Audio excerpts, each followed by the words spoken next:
Hello everybody, Jim Ballard here. This is the 7th installment of my barrel making video series. This video is all about leaving the bands behind. Let's get started. Using my Easy Wood Tools 1/8 inch parting tool, you want to make sure you address it square to the radius.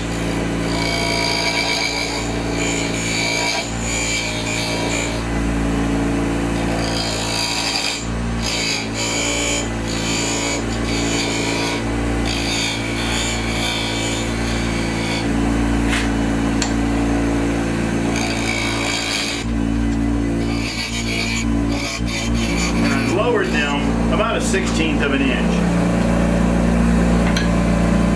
Going to finish off the middle with a skew.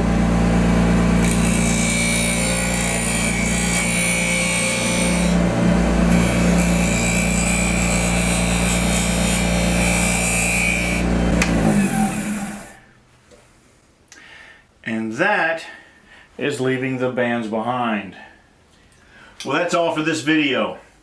Next video, I'm going to start aging the wood. As always, please subscribe, give us a thumbs up, share, and ring that bell so you'll be notified of any future videos. Till next time, I'm Jim Ballard. See ya.